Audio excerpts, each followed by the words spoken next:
Baik, adik-adik masih bersama Kak Zaki. Sekarang kita bahas nomor terakhir, yaitu nomor 10 ya. Di sini dikatakan ditentukan dua buah vektor yang sama besarnya f. Berarti ada dua vektor yang sama besarnya f.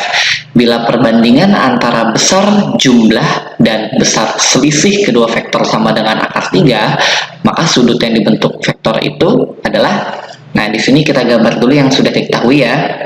Ada dua vektor yang sama besarnya f. Ada vektor yang pertama dan ada vektor yang kedua, besarnya sama-sama f ya adik-adik. Nah, misalnya seperti ini. Di antara kedua vektor tersebut terdapat sebuah sudut apit sebesar theta. Nah, yang ditanyakan ini adalah besar sudut apitnya ya. Sudut yang dibentuknya ini berapa, berarti yang ditanyakan si tetanya.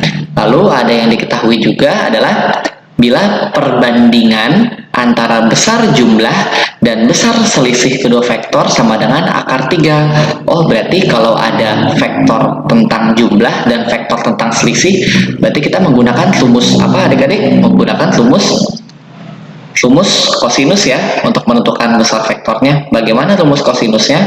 Jadi dari yang diketahui bisa kakak tulis nilai resultan dari penjumlahan, misalnya f ditambah f dibandingkan dengan nilai resultan selisihnya, vektor f dikurang vektor f, nilai perbandingannya adalah akar 3. Nah, ini dari yang diketahui.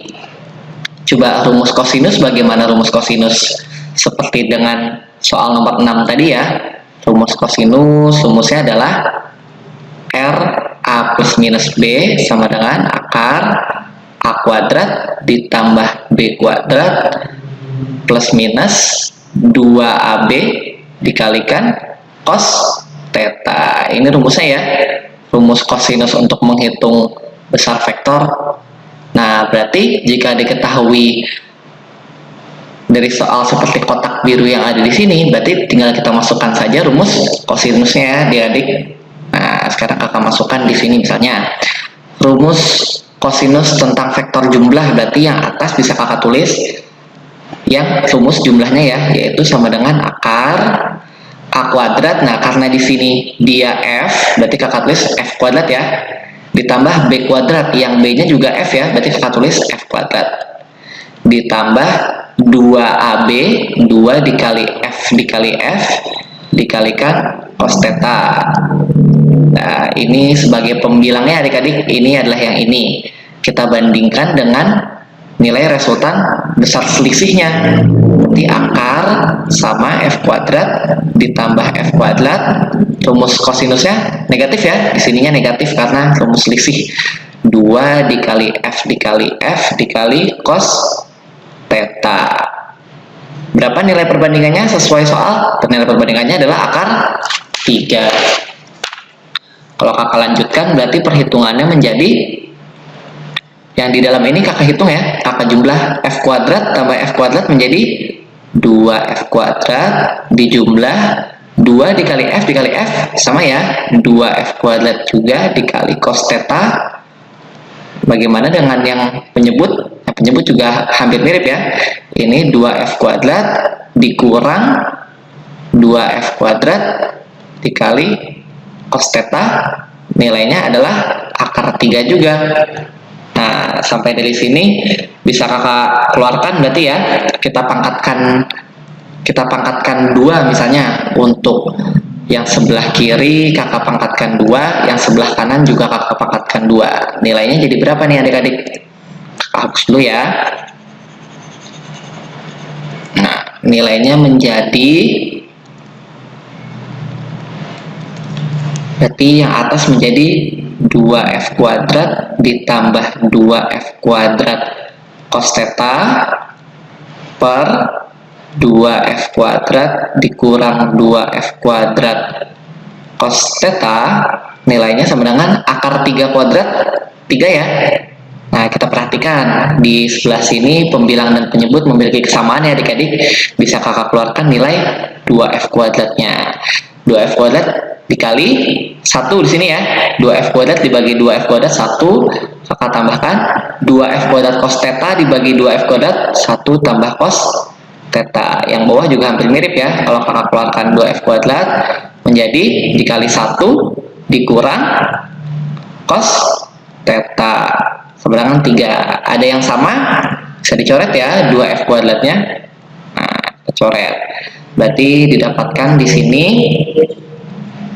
1 plus cos theta per 1 min cos theta sama dengan 3. Nah, ini kakak kali silang ya adik-adik. Berarti menjadi 1 plus cos theta sama dengan 3 dikalikan oleh 1 min cos theta. Berarti bisa kakak tulis lagi 1 plus cos theta sama dengan 3 dikurang 3 cos theta. Kita selesaikan persamaan ini ya.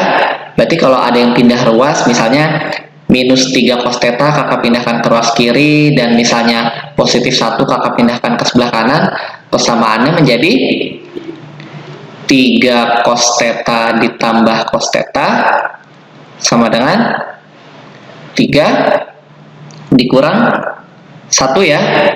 Nah, persamaan ini kalau kakak teruskan menjadi 3 cos theta tambah cos theta adalah 4 cos theta sama dengan 3 dikurang 1, 2. Dari persamaan ini kakak dapatkan nilai cos theta sama dengan 4-nya kakak pindahkan ke ruas kanan, 2 dibagi 4, cos theta sama dengan 2 per 4. 2 per 4 sama dengan berapa? Sama dengan setengah ya.